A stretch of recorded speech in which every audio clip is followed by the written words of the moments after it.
Magbabalik po tayo sa loob ng Sports 5 Center. It is 43:40 at tatlo po yung lamang ng talk and text at the half. Air na tayo din, Miss Abby Poblador, Coach Richard Del Rosario, Ramon Bautista.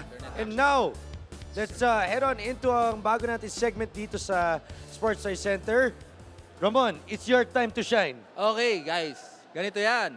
Ang tawag sa segment na to, Basta Player, Sweet Lover. Oh, Yun oh. yun. May mga video graphics pang ganyan. So, ang nangyayari dito, mga idol, may letter sender tayo mula sa mga ating televiewers, no? Tapos, bibigyan natin sila ng advice. Tsaka syempre, tutulong din yung mga players natin. Kasi mga Oo. sweet lovers sila eh. Okay. Okay, simulan na natin. Dear Ramon, you're so handsome. Ayan, dinagdag ko lang yan. Okay. Natutuwa ako dahil nadagdagan na naman ng pogi dyan sa Sports 5 Center nung dumating ka. At lalong nakakatuwa dahil meron kang segment na tumatalakay sa buhay pag-ibig naming mga PBA fans. So here's my kwento, Sir Ramon. Eto, may Okay. reenactment tayo sa nagaganap sa tabi-tabi. Ayan, no? yan. Okay. Meron po akong kaopisina na super crush ko. As in, ayan ano, lalaki yung nagkukwento. Okay. 3 years ko na siyang crush. Bale, sekretary po siya ng boss ko. Napaka-sexy at pag magdamit, nako, parang hindi pumapasok sa opisina. Iba ang pinapasukan. Ayan. Okay.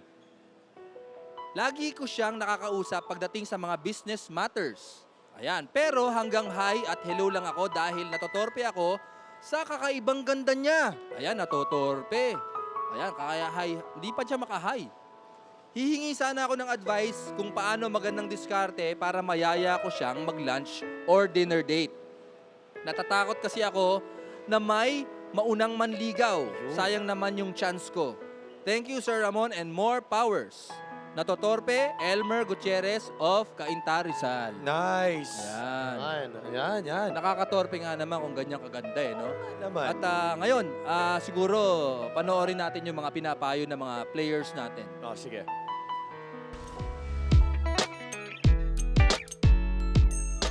Kailangan syempre, kung gusto mo yung isang tao, kailangan gawin mo yung lahat eh. So, pakita mo sa kanya na gusto mo talaga siya. So, gagawin mo yung bagay na magpapasaya sa kanya. Kailangan drive hard to the basket ka. Huwag kang magsa-sidestep kasi baka mapunta ka sa iba.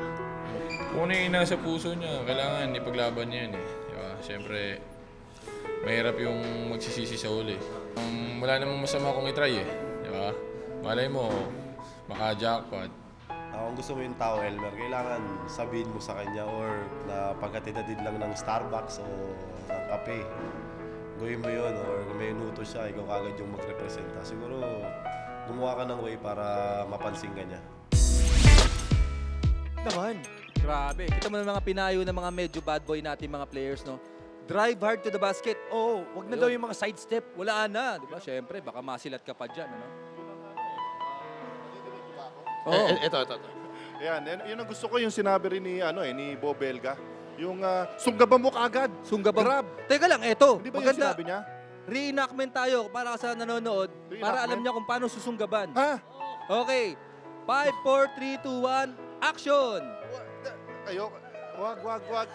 Mamaya na lang, nahihiya Ano ako to? eh. Kawang gawa tong ginagawa natin. Ganun Public ba? service. Nahihiya ako eh. Mamaya na. Pagpatay na yung TV sa bahay namin. Ayan.